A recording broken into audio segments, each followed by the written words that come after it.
Ideologi dan integrasi bangsa. 1. Ideologi Indonesia. Ideologi berasal dari kata idea yang berarti gagasan, konsep, pengertian dasar, cita-cita, dan logos yang berarti ilmu. Menurut bahasa Yunani berasal dari kata eldos yang berarti bentuk, dan ada juga kata idean yang berarti tetap dan harus dicapai sehingga merupakan dasar pandangan atau paham. Pengertian ideologi secara umum dapat diartikan sebagai kumpulan gagasan ide, keyakinan, kepercayaan yang menyeluruh dan sistematis yang menyangkut bidang politik, bidang sosial, bidang kebudayaan, dan bidang keagamaan.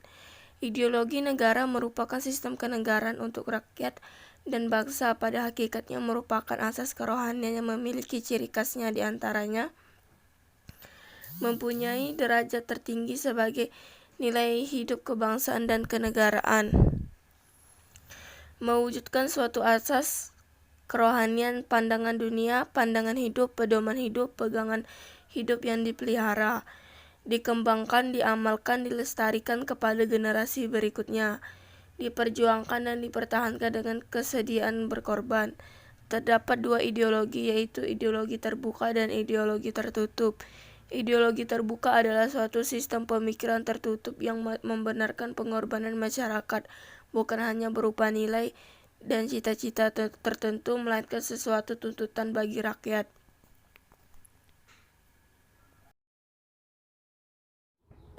Alasan Pancasila tetap dibutuhkan secara kodrati. Bangsa Indonesia memiliki tingkat pluralitas yang sangat tinggi. Indonesia terdiri dari macam-macam suku, budaya, agama, serta secara demografis, kondisi wilayah Indonesia sangat luas, dengan ribuan pulau dari Sabang sampai Merauke. Kondisi ini dapat memberikan implikasi positif bagi tumbuh dan berkembangnya negara dan bangsa. Akan tetapi, keadaan ini akan juga berdampak negatif bagi persatuan dan kesatuan bangsa. Era modern ditandai dengan kemajuan ilmu pengetahuan dan teknologi telah menimbulkan beberapa perubahan yang ada di dalam masyarakat. Salah satu dampak perubahan tersebut adalah gaya hidup di masyarakat dan transformasi budaya secara berangsur-angsur. Dalam kondisi ini, seringkali masyarakat sudah tidak memedulikan nilai-nilai yang ada di masyarakat dan yang ada selama ini dipegangnya. Sehubungan dengan hal ini, Pancasila sebagai ideologi harus mampu menjadi pedoman hidup bagi rakyat Indonesia dalam mengarungi semua perkembangan yang terjadi. Dengan masih dipegangnya nilai-nilai Pancasila, bangsa Indonesia tidak terombang-ambing tanpa arah dan tujuan. Pancasila sebagai ideologi nasional selain berfungsi sebagai cita-cita normatif penyelenggaraan bernegara, nilai-nilai yang terkandung dalam Pancasila merupakan nilai yang disepakati bersama.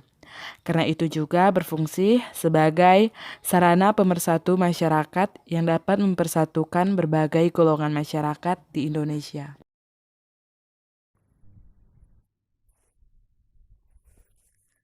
Baiklah, saya Mary Krisniati. Saya akan melanjutkan menjelaskan slide yang ketiga, yaitu fungsi ideologi.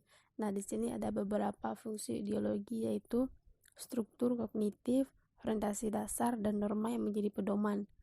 Di sini struktur kognitif merupakan semua pengetahuan dan pandangan yang menjadi dasar untuk memahami semua kejadian yang terjadi di sekitarnya. Struktur ini menjadi alat dalam memahami dan menangani semua masalah yang dihadapi sekelompok orang atau bangsa saat menghadapi masalah tertentu. Ideologi suatu bangsa dapat memengaruhi kebijakan yang ada di dalam negeri, baik kebijakan politik, sosial, ekonomi, dan budaya. Nah, orientasi dasarnya yaitu membuka wawasan yang memberi makna dan menunjukkan tujuan hidup manusia. Ideologi dalam hal ini berfungsi untuk menentukan arah dalam menjalankan kehidupan berbangsa dan bernegara. Sebuah negara harus memiliki ideologi untuk menjalani kehidupan negara. Jika sebuah negara tidak memiliki ideologi dan yang diadopsi, dapat diprediksi bahwa negara akan mudah dipengaruhi oleh ideologi yang menyerang bangsa mereka, sehingga bangsa tersebut akan hampir hancur. Yang terakhir yaitu norma yang menjadi pedoman. Negara-negara yang memiliki ideologi sangat bergantung terhadap norma-norma yang menjadi pedoman dalam semua kegiatan menjadi warga negara. Jadi dalam bertindak selalu dalam norma batasan yang terkandung dalam ideologi tersebut. Dengan mengacu pada norma, seseorang dapat terarah dalam bersikap. Baik, kita akan masuk dalam poin yang ketiga, yaitu hubungan ideologi dan integrasi bangsa.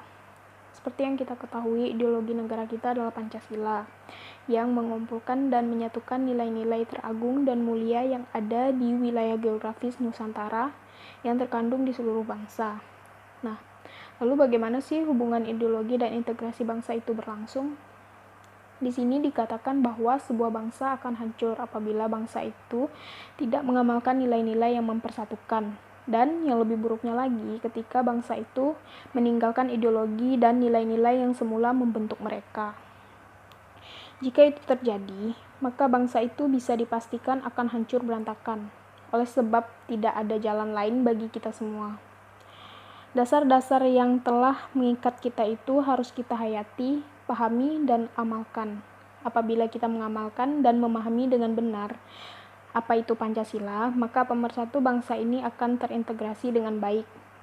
Di dalam Pancasila ada seluruh nilai terbaik yang ada di dalam bangsa ini, termasuk nilai agama. Nah, di sini ada pun makna Pancasila dan dalam mewujudkan suatu integrasi bangsa, yakni yang pertama, untuk sila pertama, mewajibkan kita untuk mengakui dan memuliakan Tuhan sebagai pencipta, baik di dalam hati maupun perbuatan.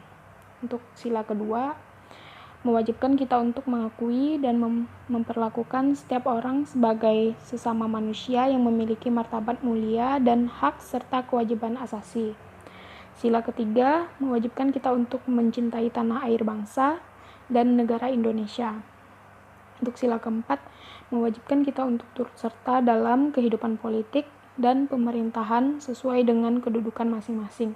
Nah, untuk yang terakhir, sila kelima mewajibkan kita untuk memberikan sumbangan sesuai dengan kemampuan demi mewujudkan kesejahteraan masyarakat. Nah, yang selanjutnya akan dijelaskan oleh teman saya. Hubungan ideologi dan integrasi bangsa. Ideologi negara kita adalah Pancasila yang mengumpulkan dan menyatukan nilai-nilai teragung dan mulia yang ada di wilayah geografis Nusantara yang terkandung di seluruh bangsa. Lalu bagaimana hubungan ideologi dan integrasi bangsa itu berlangsung? Sebuah bangsa akan hancur apabila bangsa itu tidak mengamalkan nilai-nilai yang mempersatukan, dan yang terburuknya lagi ketika bangsa itu meninggalkan ideologi dan nilai-nilai yang semula membentuk mereka. Jika itu terjadi, maka bangsa itu bisa dipastikan akan hancur berantakan. Oleh sebab tidak ada jalan lain bagi kita semua. Dasar-dasar nilai yang telah mengikat kita itu harus kita hayati, pahami, dan amalkan. Apabila kita mengamalkan dan memahami dengan benar Pancasila, maka persatuan bangsa ini akan terintegrasi dengan baik. Di dalam Pancasila ada seluruh nilai yang terbaik yang ada di dalam bangsa ini, termasuk nilai agama.